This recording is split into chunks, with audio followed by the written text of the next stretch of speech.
Rero ngiye tugiye kuganira, amazina yanjye ni Global Ambassador very soon Mukangoga Florentine, umwe mu bantu bishimira ko bari kuri iyi si kubera ko hari ubuzima bw'abantu benshi bishimye kubera ko ndiho. Iki kintu kiyakinezeza, hari abantu bishimye benshi cyane kubera ko ndiho. So nawe jya uharanira rero kuba hari abantu bakishima kubera kuriho. Imana ishimwe ko yatumye Global iza mu buzima bwacu kugira ngo abantu bishime kubera ko iriho. Uyu munsi rero ni ibintu binezeza, tugiye kuganira kuri training ntoya cyane ariko nziza cyane ivuga kuri 5 steps to financial literacy in multi-level marketing. Financial literacy cyangwa se tugiye kuganira ku bintu bitanu byagufasha ku managinga cyangwa se byagufasha gucunga umutungo neza muri business yacu. Business yacu twese turabizi neza ko iyo uvuze Global ubuvuze amafaranga, ubuvuze ubuzima. Rero ni gute wabasha kumanaginga cyangwa se kwita ku mutungo wawe wo muri ID plan. Aka kantu ni akantu keza cyane kamfashije cyane, n'ubu nyikoresha umunsi ku munsi kandi rwose karamfasha. Ibintu bitanu byagufasha gucunga umutungo wawe neza muri business yacu. Impamvu natekereje kuganira kuri iyi topic ni nta yindi, nuko most of people bo muri business yacu usanga barakoreye amafaranga menshi cyane, nanjye ndimo.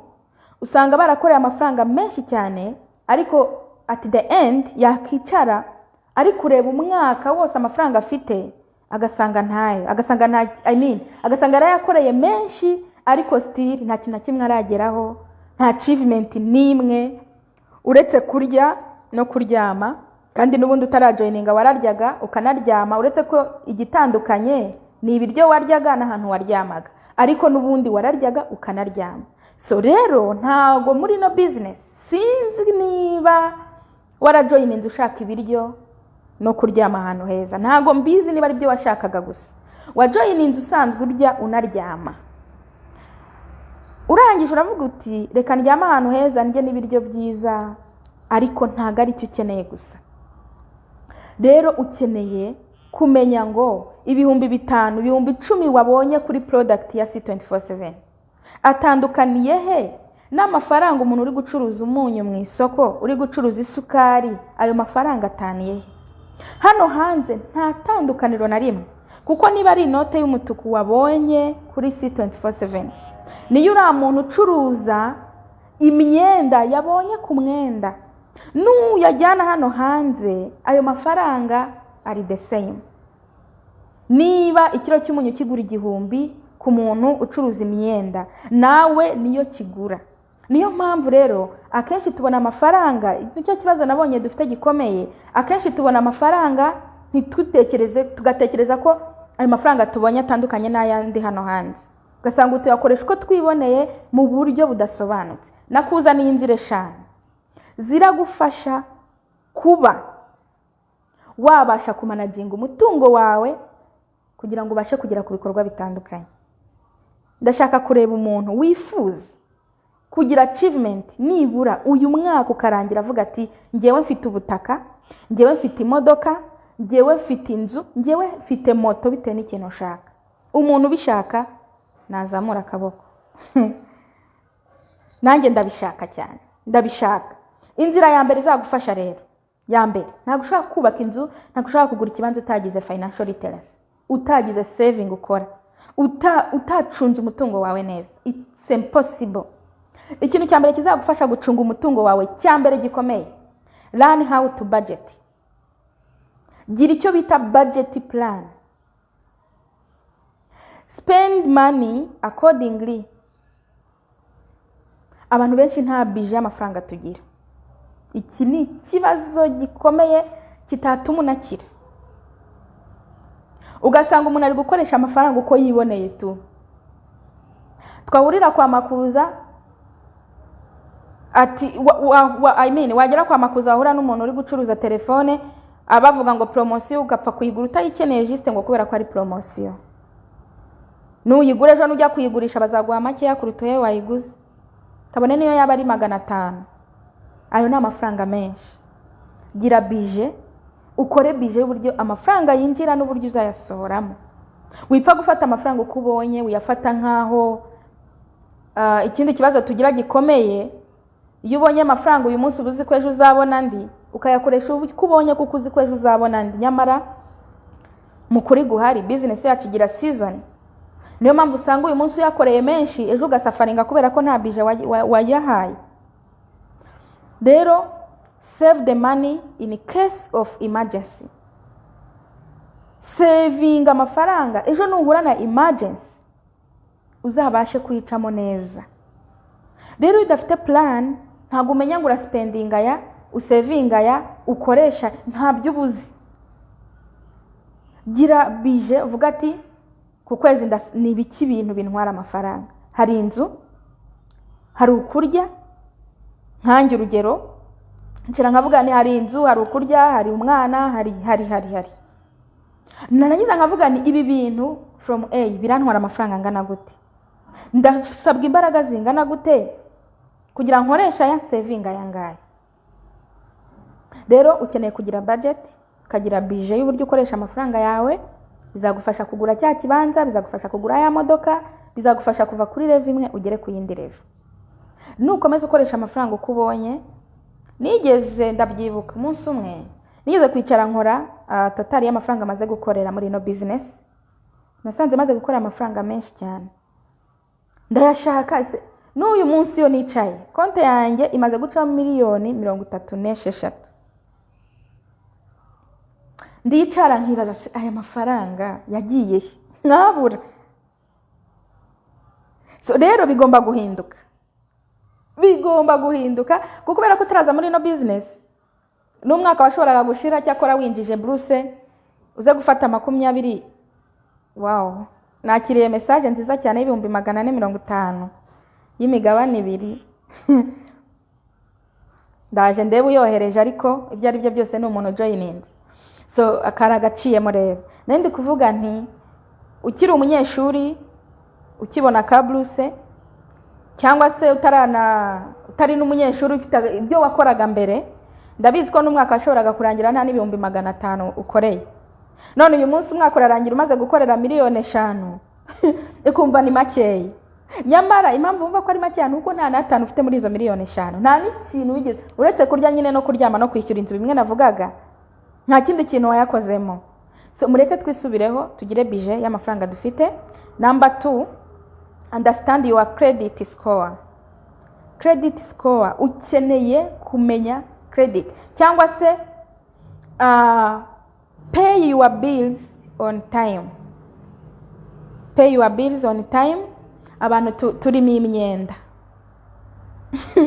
ugasanga hari uducredit duto na dutoya urimo ntacyo bikubwiye. Ugasanga hari umuntu winjije konte ye ntiwayishyiramo kuko ufite ikibazo ukabura yatamiye. Ugasanga hari umuntu uduntu twinshi waririye package. Ugasanga hari umuntu wagujije. Utwo tuntu twose ni utuntu twitambika mu nzira yawe mu gihe utabasha kutwishyura ku gihe.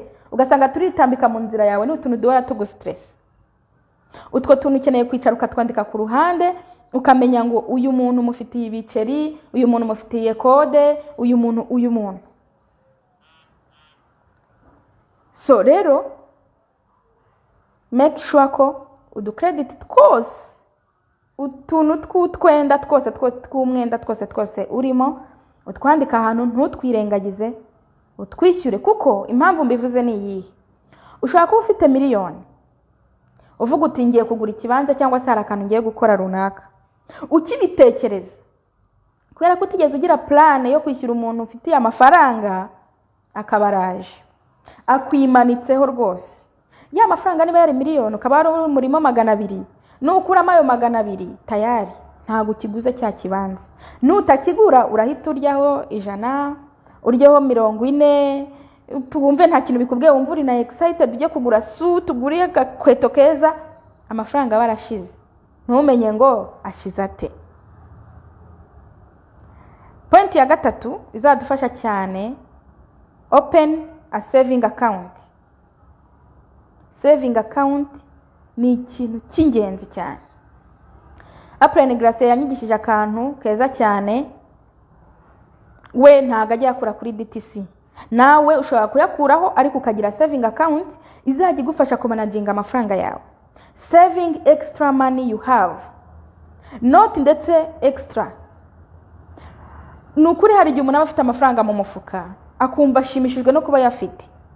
Ari umushuti wanjye ntiyashoboraga kujya mu muhanda adafite 50,000. Impossible. Mwahura Apurayini Eric, bahura akabamuhereje veni, twahura akabamuhereje 30 rwose pe. Nawe uzareba yifite amafaranga mu mufuka uba wumva uri mu birere, uba wumva uri mu bicu mu yandi magambo.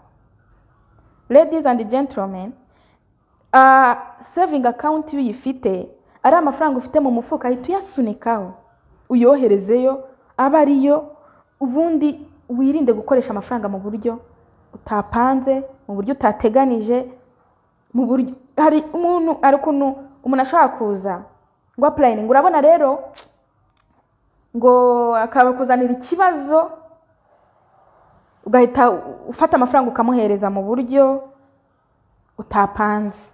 Gufasha si bibi, ni byiza cyane, tugomba no gufashanya, ariko se byari biri muri plane yawe?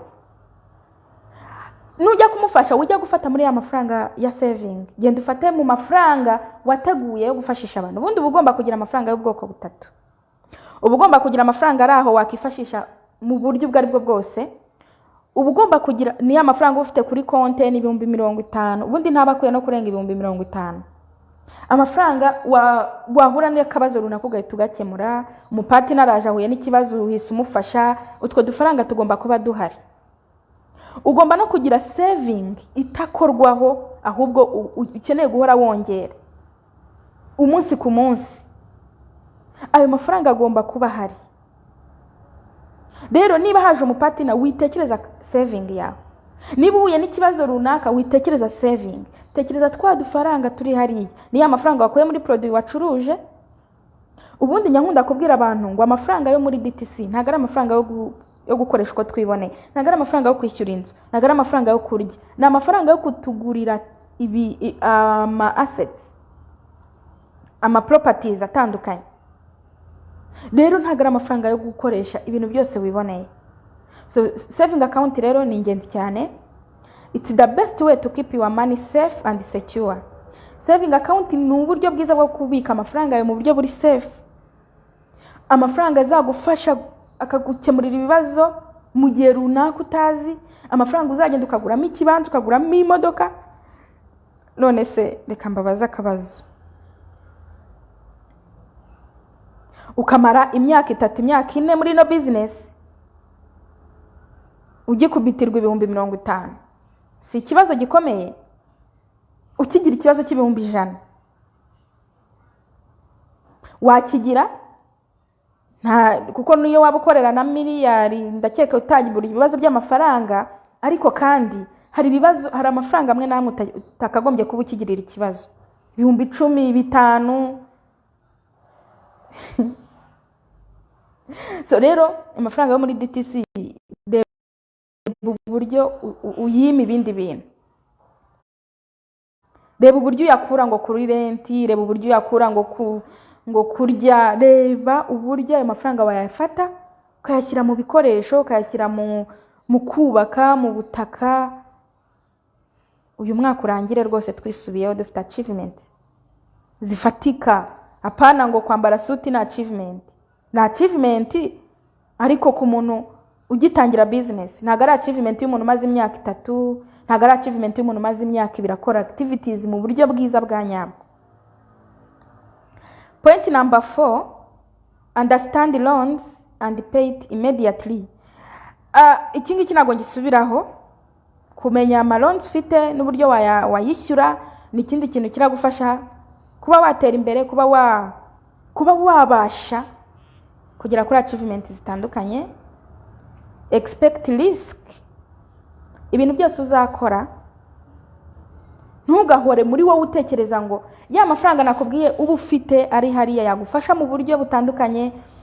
Ya mafaranga uba ufite mu buryo bumwe cyangwa ubundi na amafaranga azagufasha azagufasha cyane cyane cyane mu gukemura ibibazo biri emergency. Guys, ibaze kuba ushobora kugira ikibazo ukabona umuntu uri muri no business, hari ibintu wabitsa abantu mu mutwe, hari ibyizere wabahaye, bazi ko uri umuntu udasanzwe, hari uburyo wabigishije, ukajya kubona ukabona bagusohoye mu nzu batereye ibintu hanze. Wa muntu mubana mu gipangu uzamubwira iki? Azaba akikujoyininze? Guys, ibi bintu bikwiye gusubirwamo. Oya, ibi bintu bikwiye bihinduke kabisa, bihinduke. Nta muntu w'umu apply umaze umwaka 2 muri business baba bagisohora mu nzu n'ibintu hanze. Kubera iki? Kubera ko yacuruje product ayungutseho 10,000 ahita yatamira, ayakoreshwa yiboneye, yirengagiza ko hari ibindi bintu bitandukanye bimureba, yirengagiza ko agomba gukora saving, yirengagiza ibintu byinshi bitandukanye. Niba ucuruje product ukunguka 5,000, kubera iki? Bintu utabisavinga ngo urye 1,000. Kubera iki? Niba ubonye matching 37,000, matching 37,000 ako kanya leta yabikuza yitujya kunywa gacupa.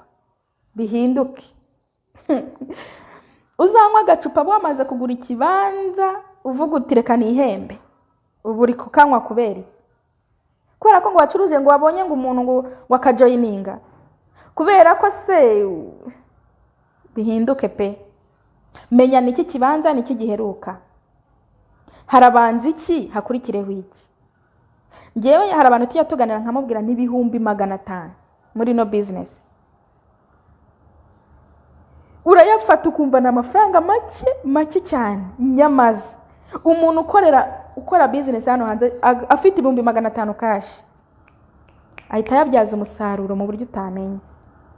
Niba ufite 500, genda ahantu runaka, ugenda ugura ubutaka burahari bw'500. Urasavinga 500 ngo urindira abe miliyoni izajya kugera ya 500 utakiyafite. Haje umuntu ngura mutopingira sijuwi. Abantu benshi twaheze muri ibyo bintu byo gutopinga. Topinga ni byiza, ariko se wabiplaninze? Ufite plan yo gutopingira umuntu ngo reka ngo mutopingire ngo kubera ko ngo ndabona azakora? Sure. Okay, rero niba ushaka kugitopingira abantu, kora bije yo gutopinga.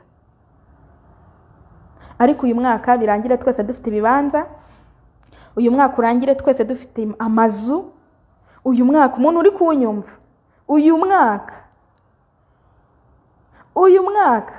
urangire dufite achievement. Nukuri pe. Ngewe reka nkubwira akantu kamwe, ari nayo topic ikurikiye, secure your future.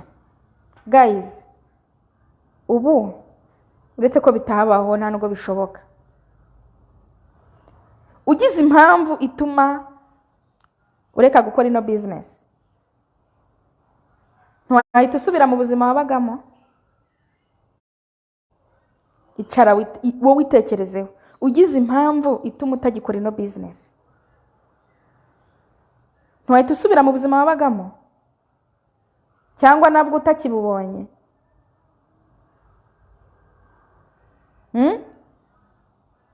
Wow, Venice 30 z'ukwa 8. Wow, congratulations, already hageze arabura iminsi mike cyane. Iyi business uramutse ufite impamvu utakiri kuyikora, ntiwasubira mu buzima wabagamo. Wenda icyaba gitandukanye wabikora neza cyane kurushaho kuko hari ubumenyi ufite. Ariko se ati nabonye umuntu watopinze 160. Thank you Fidel. Ngaho ibaze ubu si 160. Man, guys, ibintu byo gutopinga tujye tubikora, ariko tubyitondere. Biradindiza. Wibwira ko uri gukora cyane, uri no gukoresha imbaraga nyinshi, ariko financially nta mafaranga. Kubera ko iyo wakabaye uri gusavinga, igisha umuntu neza ayashaka yabone. Wibaze gutopinga 160. Ubwo so uwo muntu ubumuguriye umugabane wose. So make sure ko gira ubwoba bw'ubuzima wari urimo, nurangiza ufata amahirwe ufite uyabyaza umusaruro.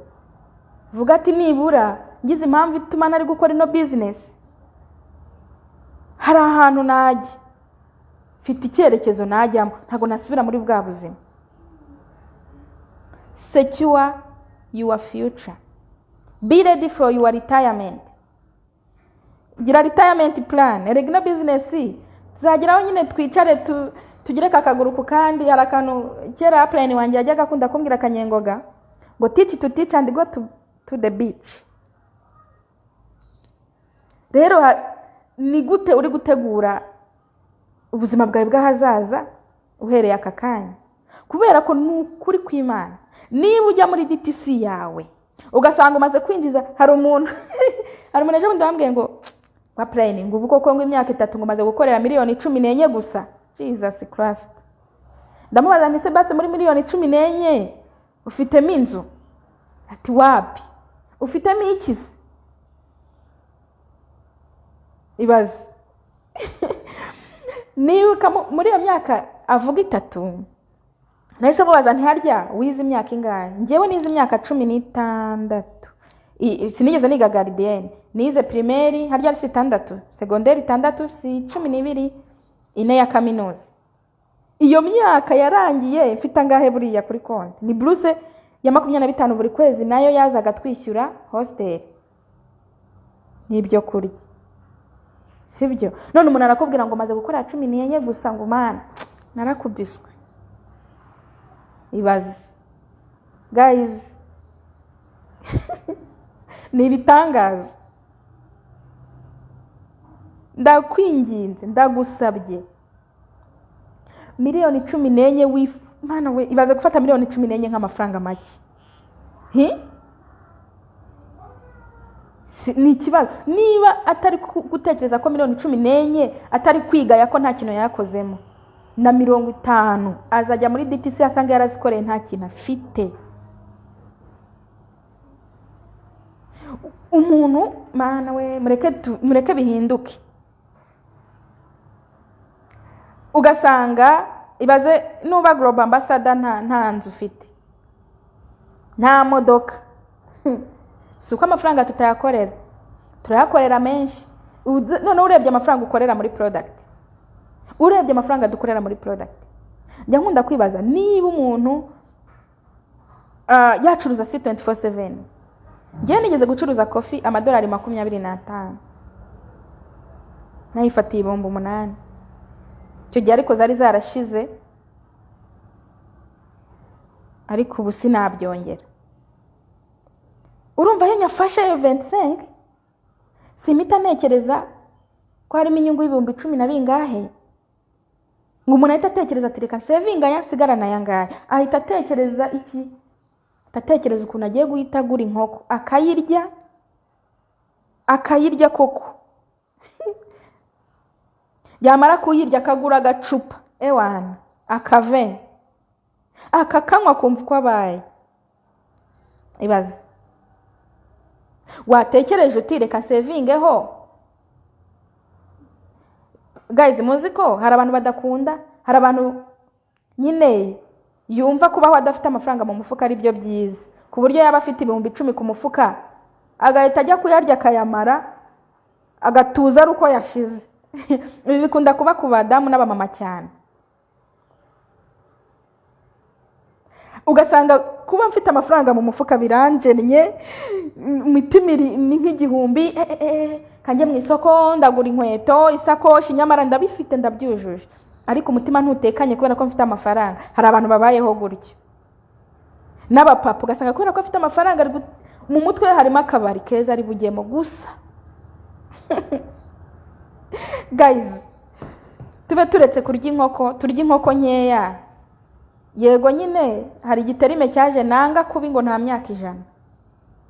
Cyakiza abantu muri comfort zone ngo reka nirire inkoko n'ubundi nta 100.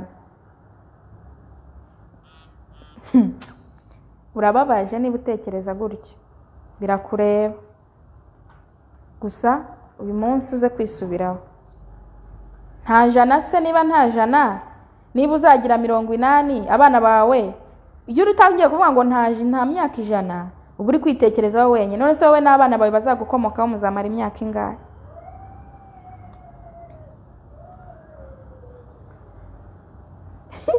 hari undi uvuze ngo amafaranga bakayafata bakayagura abana.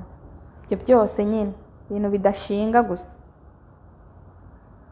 Ugasanga umuntu arajoininze, akijoininga azi ko abaye umukire birarangiye, agahita ajya mu nzu y'ibihumbi 100 ngo apu mu gihe nakize tayari kanjye mu nzu ya danje kugira nemeza abantu. Reka nkubwize ukuri, nta muntu numwe witaye ku byawe. Niba uzi kuri kubikora ngo twemeze, ntago tubyitayeho. Banza urebe ubuzima bwawe bw'ahazaza. Ni ukuri. None se ubu niba umaze amezi 2 muri business, ukajya mu nzu y'ibihumbi 100 ngo kubera ko wabonye upline wawe na wayirimo, ngo reka ugure ku isuti y'ibihumbi 100 ngo kubera ko upline ayambaye, none se upline ni wowe? Mwatangire business se rimwe, uzafite ikizi? Irebe, wisuzume, ureke kubaho kubera abandi, baho kubera wowe, ubeho ubuzima, baho kubera abandi ariko ubeho ubuzima deserving.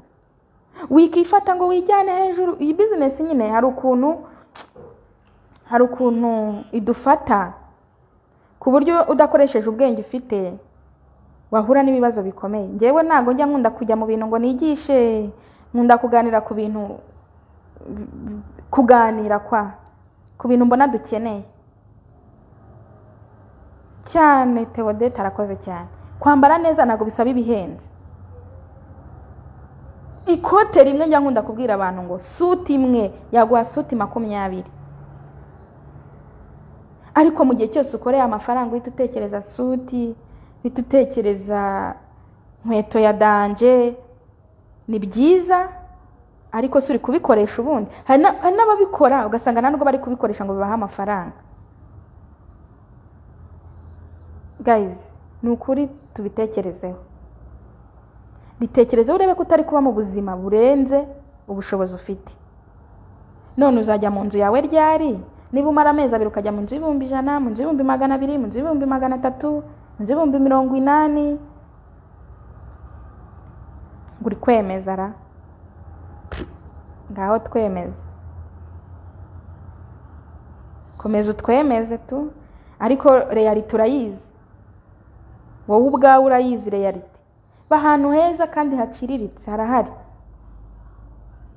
Heza haciriritse rwose.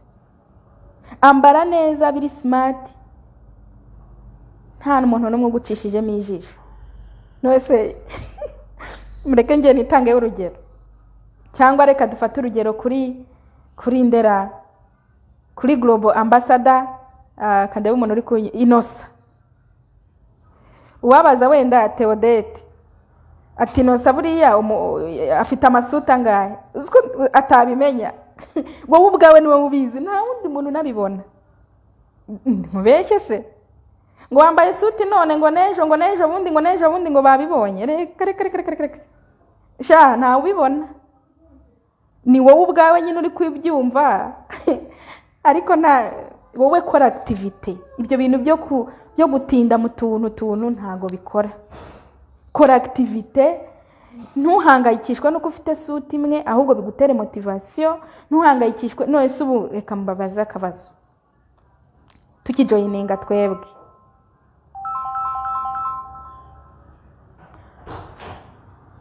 ntago muzi umuntu ukoresha imbaraga ze umuntu ukoresha imbaraga ze nyinshi cyane, nyinshi pe, nyinshi kabisa, ukabibona ko yanazikoresheje, ariko ukabona n'umuntu uri smart, n'umuntu usa neza, uri muri activity, unatumira kukurusha kandi ufite suti 10. Ntawe murabona buriya barahari. Wihangayika ngo kubera ko udafite suti nyinshi, ngo kubera ko utaba mu nzu nziza. Koresha ibyo ngibyo ufite, bizagufasha kugera ku yindi level, bigufashe no kuguha amafaranga yandi ukeneye muri no business. Secure your future. tegura hazaza hawe nonaha. Ejo n'ejo bundi uzabyara ugira umuryango. Umuryango wawe uri kuwutegurira iki? Uri kuwuteganyiriza iki? Uri kwirebaho wenyine ariko ntabwo uri kureba abazagukomokaho. So guys, kora plan ya buri kintu cyose. Akantu kanyuma ngiye gusorezaho k'ingenzi, gabanya spending ugira. Ibintu bigutwara amafaranga bigabanye. Gabanya ibintu bigutwara amafaranga, ibintu spending amafaranga. Reduce spending.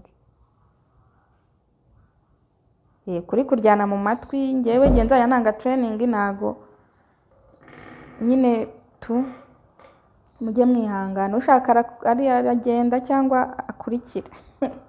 Ariko niko bimeze, ngewe ni ibintu byagiye bimfasha.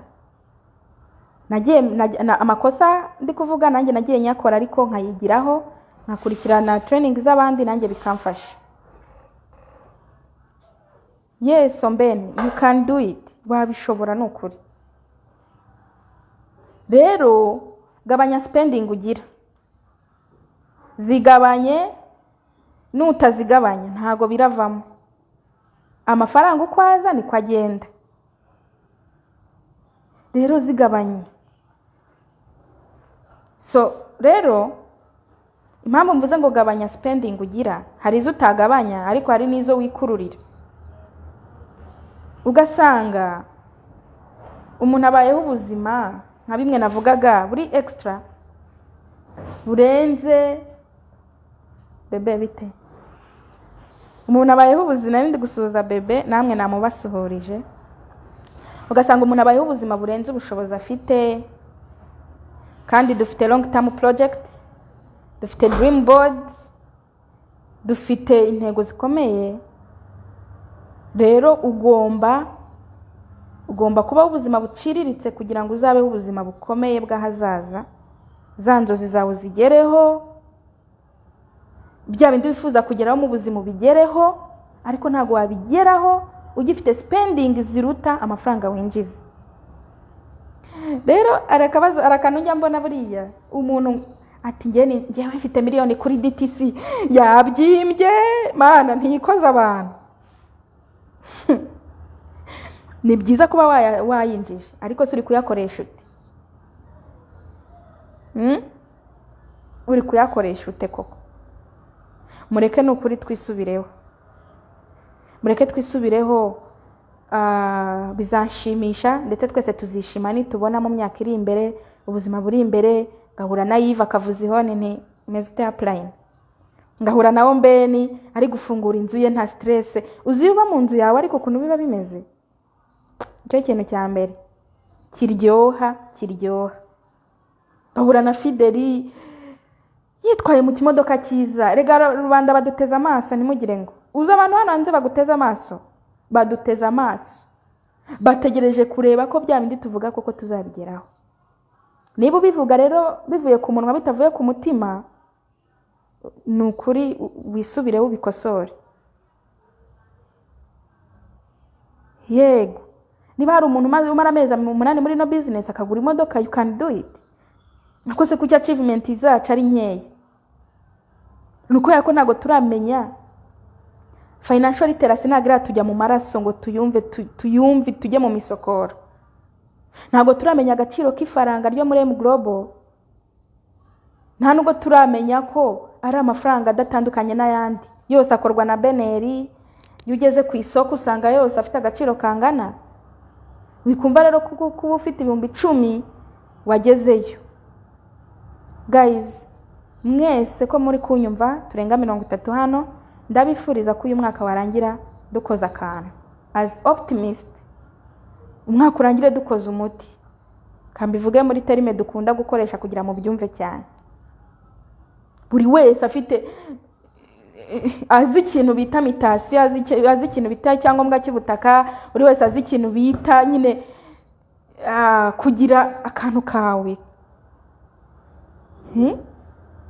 None se niba warajoyininze uri mu buzima butari bwiza, uyu munsi ubayeho neza, ariko se nyuma yaho what's next?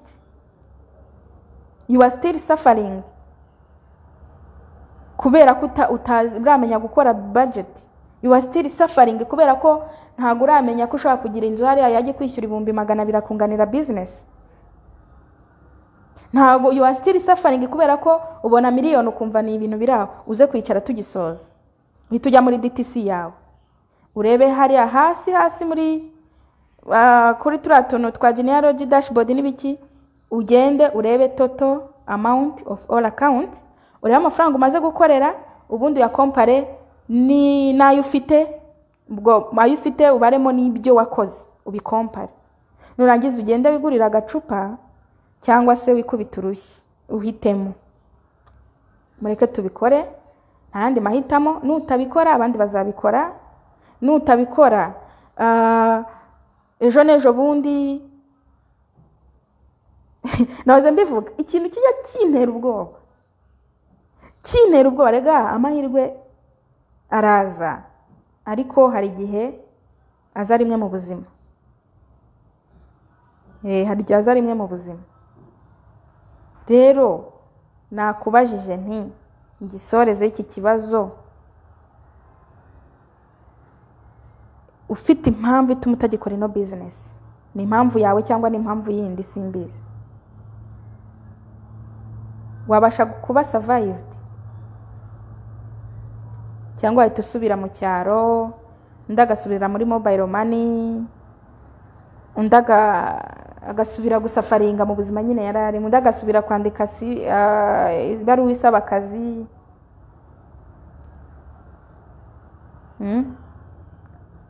So ubitekerezeho nurangiza fungure account ya saving cyangwa se ubashe gukoresha DTC yawe. Ushaka kuvuga uti wenda niba ufite account 7 ugafata account 2 zo kugutunga, izindi zikabizo gusavinga, ukajya uzibikuza bare kugiye gukora igikorwa.